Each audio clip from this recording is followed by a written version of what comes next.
నేను ఇలా కూర్చోబెట్టి మీకు భావోద్వేగంతో ఓట్ల కోసం నేను చేయట్లా. గద్దరన్నను ఎంత గుండెల్లో పెట్టుకోవాలో నాకు తెలుసు. అది మీకు తెలియజేస్తాను.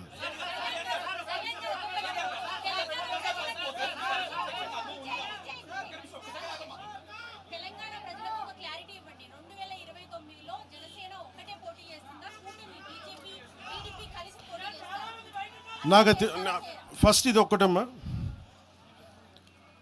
ఇందులో ఎక్కడా కూడా ఈరోజు నేను మాట్లాడుతున్నప్పుడు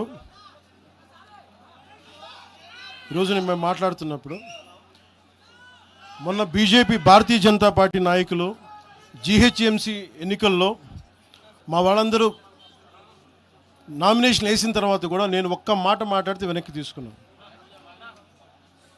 29లో ఖచ్చితంగా జనసేన ఎన్నికల్లో పోటీ చేస్తుంది. కాకపోతే మీరు అడిగే ప్రశ్న తెలుగుదేశం ఇవన్నీ నాకు తెలియదు, ఎందుకంటే అది ఎవరి పార్టీ వాళ్ళు చెప్పుకోవాలి, నాకు తెలియదు. ప్రామిస్గా చెప్తున్నాను. ఇంకా నాకు మోసం చేయాల్సిన అవసరం లేదు. అలాగే భారతీయ జనతా పార్టీ నాయకులు కలిసి వస్తారో కూడా లేదో కూడా నాకు తెలియదు. ఎందుకంటే మొన్న ఈ మధ్యన రామచంద్రరావు గారు కూడా మాట్లాడింది, జీహెచ్ఎంసీ ఎన్నికల్లో భారతీయ జనతా పార్టీ ఒంటరిగానే పోద్ది, జనసేనకి సంబంధం లేదని చెప్పినప్పుడు నేను మా నాయకులు కూడా ఫ్రీడమ్ ఇస్తాను, మీరు సొంతంగా పోటీ చేసుకుని నేను చెప్తాను.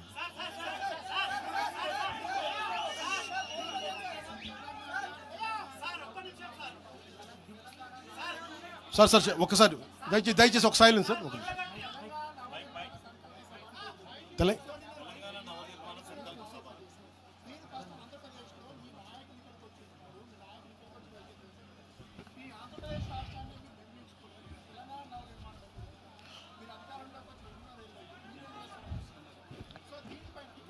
ఈ భావం అలాగా సార్, ఒకటి చెప్తున్నా, ఈ భావం పవన్ కళ్యాణ్ పెట్టింది కాదండి, తెలంగాణలో మా నాయకులు పెట్టింది. పునర్నిర్మాణం వాళ్ళు కోరుకుంది, నేను ప్రతిపాదించింది కాదండి. నేను భారతదేశం బాగుండాలని కోరుకునేవాడిని. దాంట్లో ఆంధ్రప్రదేశ్ కానీ తెలంగాణ కానీ అంతర్భాగం తప్ప, నేను భారతదేశాన్ని యూనిట్గా చూస్తాను తప్ప. ఇప్పుడు మీరు భారతీయ జనతా పార్టీ ఉంది తెలంగాణలో, వాళ్ళు they will have a particular vision for particular framework for Telangana. Same Bharatiya Janata Party will have a framework for Andhra. Same Bharatiya Janata Party will have a framework for Karnataka and Tamil Nadu. Local leadership తీసుకుంటుంది. పునర్నిర్మాణం మా నాయకులు మాట్లాడుకొని వాళ్ళు పేరు పెట్టింది, నన్ను మాట్లాడమన్నారు, నేను దానికి వచ్చాను. నేను దానికి అంతేగాని కూర్చోబెట్టి పునర్నిర్మాణం కూర్చోబెట్టి నేను ఆలోచించేది కాదు, మా నాయకులు ఆలోచిస్తారు, వాళ్ళు చేసుకుంటారు. తెలంగాణ భవిష్యత్తును మా తెలంగాణ నాయకులు నిర్మించుకుంటారు, నేను నిర్మించను. వాళ్ళు చెప్పిన దాన్ని నేను మద్దతు చెప్తాను అంత.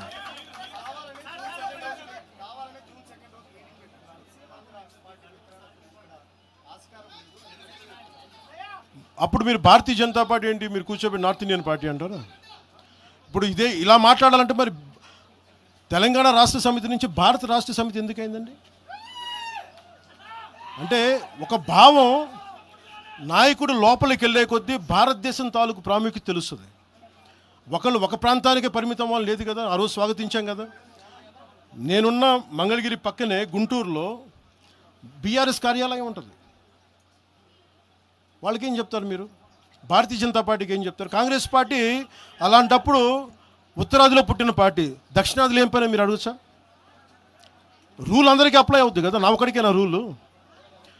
సిపిఐ సిపిఎం ఎక్కడో జర్మనీలో ఉన్న కార్ల్ మార్క్స్ చేసింది, మీకు ఆ భారతదేశంలో ఏం పనండి, మీరు ఏం చెప్తారు సమాధానం దానికి? సిపిఐ సిపిఎం ఇక్కడ సంబంధం లేదు, మీరు ఎక్కడో కూర్చోబెట్టి రష్యా నుంచి ఇంపోర్ట్ చేసుకున్న ఐడియాలజీ అని మాట్లాడితే ఎలా కుదురుతుందండి? సో ఏ పార్టీ కూడా మీరు ఆ ప్రశ్నించలేరు.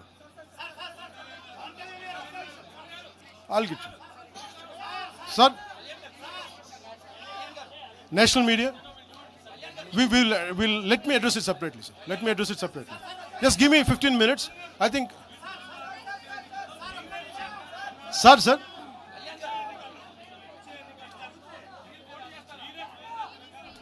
నేను మీరు ఈ మాట అడుగుతున్నారు కాబట్టి నేను చెప్తున్నాను సార్.